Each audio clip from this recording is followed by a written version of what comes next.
O coronel da Polícia Militar do Distrito Federal, Jorge Eduardo Naime Barreto, alvo de uma operação da Polícia Federal hoje, teria tentado obstruir o avanço da tropa no dia 8 de janeiro.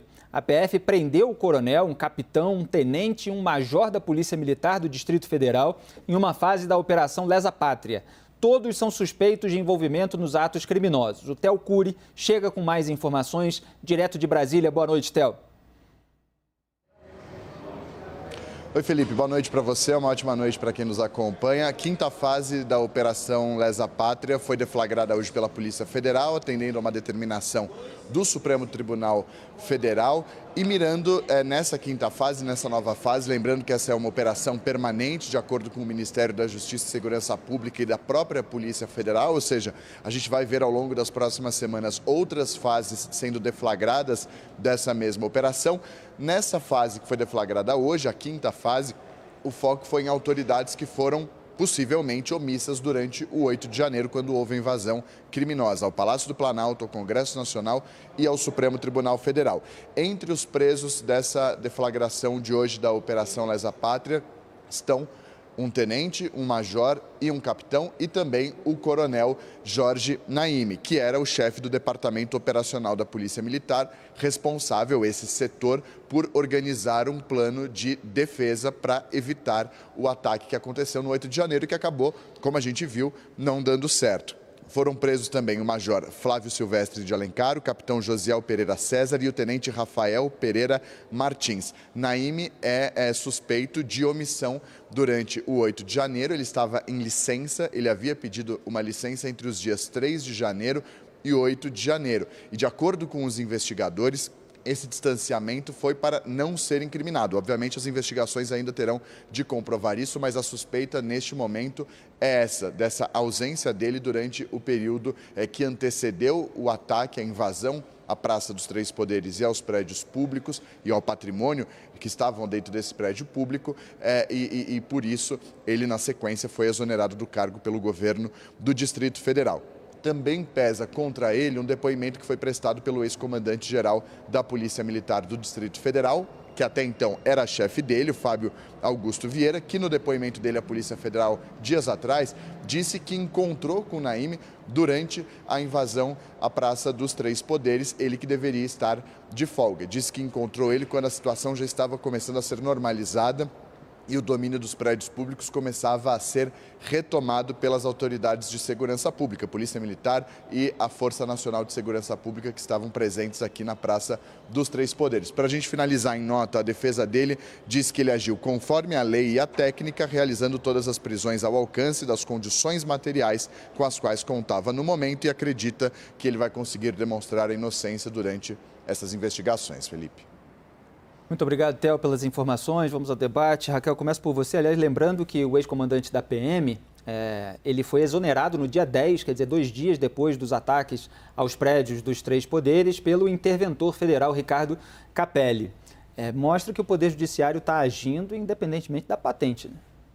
Está agindo, Felipe. E assim, no próprio dia dos atos criminosos, dava para perceber a inércia da Polícia Militar, conforme os golpistas avançavam pela Praça dos Três Poderes. Eu me lembro de uma cena muito emblemática, que tinha apenas um pequeno guardil, e eles, os golpistas avançavam e os policiais ali, não me lembro exatamente se eram PM, se eram policiais legislativos, deixavam o caminho livre para que eles avançassem. Então, já tinha aparecido no relatório do interventor essa ruptura possível, né? Isso que está sendo investigado no comando da PM. Agora, fato é que quando a Polícia Militar resolveu agir, ela rapidamente tirou os golpistas de lá. Nós assistimos isso em tempo real. Em menos de 1 hora, estava tudo livre, estava todo mundo fora dos prédios dos Três Poderes. Agora, tem muitas implicações isso daí também, né? Hoje, quem estava comemorando talvez essa não seja a palavra, né? Mas quem estava bastante satisfeito com essa operação era a defesa do governador Ibanez, do Distrito Federal. Conversei mais cedo com o Alberto Toron, com o advogado do Ibanez, e ele me disse, olha, ainda não tive acesso aos documentos da prisão, das prisões, a todo o material concreto, mas se configurar essa ruptura da cadeia de comando, está mostrando o que o meu cliente vem falando desde o começo, que ele não tinha o comando da Polícia Militar. Então, também precisamos ficar ali com o pé atrás, olhando com calma, para ver a responsabilidade de cada um. Será que ficou só na PM, o governador não sabia? Enfim. Dora, também nesse caso, cada um joga a responsabilidade para o outro, né? E fica essa questão, essas operações são muito rigorosas, elas são necessárias, quer dizer, como a Tarja está colocando, a ausência de um plano operacional indica uma ação premeditada, quer dizer, foi incompetência ou teve ali uma conivência que precisa ser punida? Olha, pela quantidade, primeiro as investigações estão andando com bastante rapidez, bastante celeridade, bastante rigor. Um general já foi exonerado do Ministério do Comando do Exército, do Comando do Exército. Agora você tem coronel, major, capitão, tenente presos, e quando essas pessoas são presas é porque há indícios concretos, há materialidade, porque a prisão não se faz assim, ela é autorizada pela justiça. Então, o que parece, tudo indica que houve ali mais do que omissão. Por enquanto, a gente está na fase da omissão. E você vê que as investigações, que havia 4 linhas, né? Há 4 linhas, a dos executores, que estão lá sendo presos e sendo presos, a dos financiadores nas mesmas situações, e agora chegamos àquela fase das autoridades que, por ação ou omissão, contribuíram para aqueles atos. Falta, ainda tem uma 4ª linha, que é a dos mentores, quem é que inspirou aquilo. Agora, no caso desse coronel, eu não entendi o que ele estava fazendo lá. Porque se ele queria se afastar, ele pediu folga para não ser implicado, com medo de ser, tem até uma história que ele estava imaginando fugir para não ser preso. O que ele foi fazer lá? Eu não entendi. Talvez para criar aquela justificativa que ele deu quando questionado, dizendo que estava lá para ajudar. Mas o que me chama, o ponto que me chama bastante atenção é o rigor e a celeridade dessas investigações. O que sinaliza o seguinte, gente, não tem hipótese, não sei qual será o grau de punição mais gravoso ou menos gravoso, desse ou daquele. Agora, que ninguém vai sair, que haverá punições, isso aí está bastante claro, porque todo dia aparece uma coisa nova, todo dia essas investigações andam, não há hipótese de acontecer como a gente está acostumado, né? De as coisas caírem no esquecimento, irem se esvaziando. Então, é muito bom que isso aconteça, acho que isso é um ponto a ser destacado. Obrigado, Dora. Joel, tem um ponto educativo aí, pedagógico, que me parece que o Supremo Tribunal Federal está querendo passar, né? Que não vai admitir qualquer tipo de conivência, qualquer tipo de cumplicidade. Então, pode ser que essas pessoas não fiquem na cadeia. A gente já viu o mandado de prisão contra o Anderson Torres, agora tem coronel, capitão, major e tenente, todo mundo aí todas sendo alvo. Patentes, pois para nunca mais acontecer de gente invadir e depredar patrimônio público nos 3 poderes. Foi um evento muito traumático para a República Brasileira. Primeiro pela depredação do patrimônio, mas mais do que isso, né? O maior dano não foi nem ao patrimônio. O maior dano foi o ataque direto à nossa democracia, tentando reverter, subverter a democracia das urnas pela vontade da provocação de uma suposta intervenção militar que poderia acontecer. Foi maluco, mas foi também gravíssimo. E que bom que a nossa justiça não quer deixar isso barato e vamos até o fim para saber todos os que participaram de alguma forma. No caso das forças do Distrito Federal, seja na esfera do governo ou seja nas polícias, a gente está falando aí provavelmente alguns casos de omissão conivente para ajudar os invasores, né? Há relatos, pelo menos o interventor da segurança pública, o Capelli, diz que o Naime Barreto, ele estava de licença, né? Foi convocado no dia para agir, mas supostamente teria retardado o avanço da linha de policiais dele lá. Eu não sei, eu não tive acesso aí nem às imagens, também não sou especialista de segurança pública para dizer qual seria a estratégia correta. Uma coisa é fato, houve falhas graves da segurança do Distrito Federal. A gente nunca pode subestimar o papel da simples incompetência nas ações humanas e nos fracassos. Nem tudo é premeditado, nem tudo, não é porque fracassou, não é porque falhou, que isso prova que teve gente conivente com os ataques ali no meio. Pode sim ser uma questão de mau planejamento, de má execução, de pura e simples incompetência. Mas se há essa evidência, se a conduta dos agentes ali no momento, ou de alguns deles, demonstra que eles não só estavam despreparados ou não sabiam como agir, eles estavam, na verdade, ajudando as forças dos invasores. Esses têm que ser punidos, sim. E é bom deixar claro, Clarissa, que foram 3 mandados de prisão preventiva e 1 de prisão temporária. Quer dizer, elas podem ser revogadas mais adiante, mas já é extremamente desagradável para aqueles envolvidos. De qualquer forma, quando a gente está falando aí numa investigação da PF que está em andamento, né, já avançou-se bastante em alguns pontos, eu estou com a Dora nessa avaliação de que eles não estariam sendo presos se não houvesse alguma materialidade, né? Então, essa é a primeira coisa. Agora, uma coisa que eu acho que é fundamental a gente sempre reforçar é que nada disso teria alcançado a gravidade que alcançou se não houvesse gente ali se omitindo. Se foi dentro da cadeia de comando, em que elo da cadeia de comando isso aconteceu, isso vai depender do avanço das investigações, a gente ter essa informação. Mas o fato é que, sem omissão, isso não teria acontecido. A gente tinha o quebra-quebra rolando solto e um grupo de policiais tomando água de coco. As pessoas não reagiram, os policiais não estavam reagindo para conter aquilo. Era visível, basta olhar para as imagens que a gente conseguia observar. Pessoal rodeando a barraca de água de coco enquanto quebra estava correndo solto. Então, alguma coisa na cadeia de comando aconteceu, sim.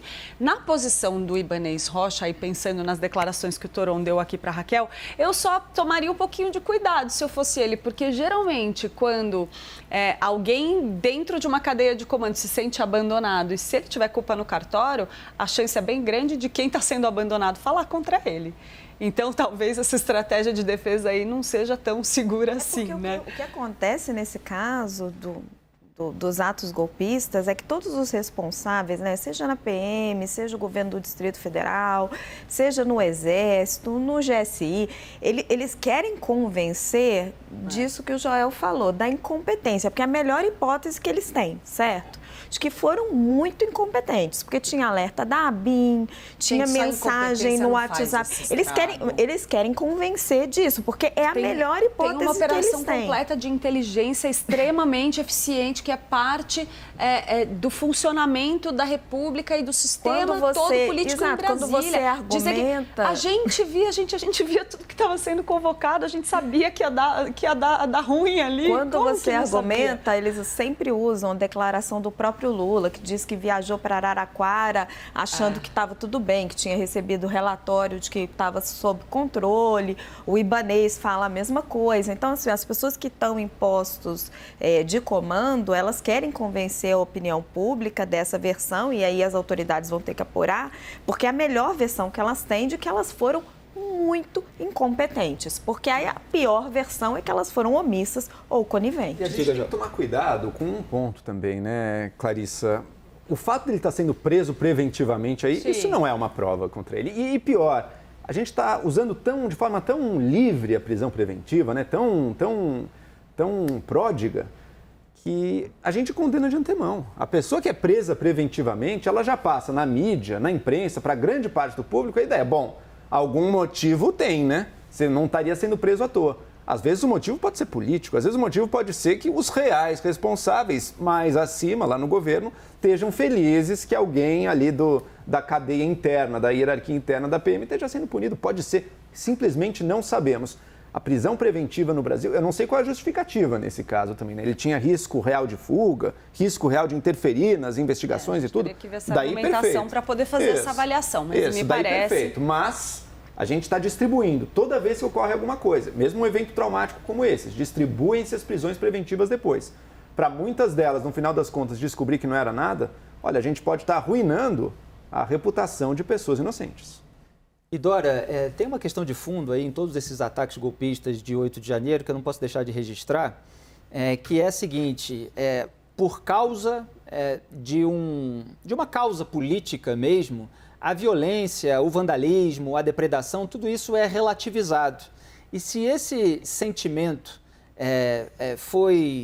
ocorreu ali, acometeu esses militares, quer dizer, de relativizar aquilo que aquelas pessoas estavam fazendo de tão grave, desde os pedidos de intervenção militar até a própria depredação, eu considero isso muito grave também, porque as forças policiais não têm que medir o que as pessoas estão fazendo pela causa que elas dizem estar defendendo. Tem que medir pelos atos específicos.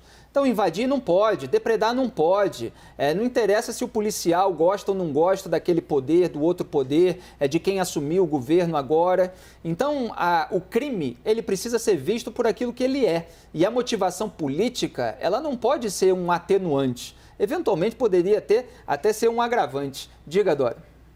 Completamente, eu concordo com você, deveria ser um agravante, porque não é função da polícia, não é função dos militares fazer essa relativização. Se fizeram, e aí as investigações vão mostrar, eu concordo muito com a Raquel quando ela diz, a melhor versão, a que querem nos convencer, é que foi tudo fruto de uma incompetência.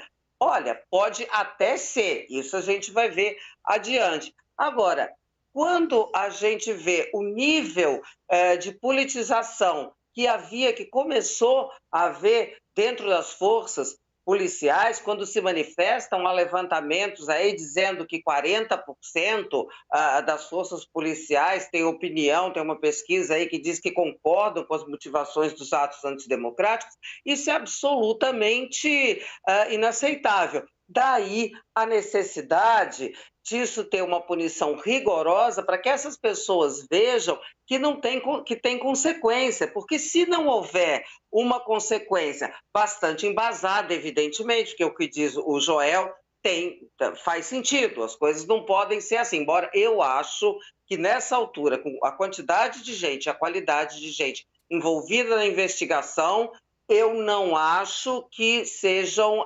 prisões que não estejam sendo embasadas em justificativas bastante fortes. Porque se não houver essa punição rigorosa, da qual a gente sempre fala, é uma desmoralização do poder executivo, do poder judiciário e até do poder legislativo. Por isso é que as coisas estão caminhando para que isso não fique barato, porque é uma sinalização pedagógica. Sem uma punição, o que fica? Olha, dá para fazer qualquer coisa, dá para forças policiais, dá para forças de segurança do Estado, que tem o monopólio do uso da força, se engajar em motivações políticas, porque gosta disso ou não gosta daquilo. Assim não é possível.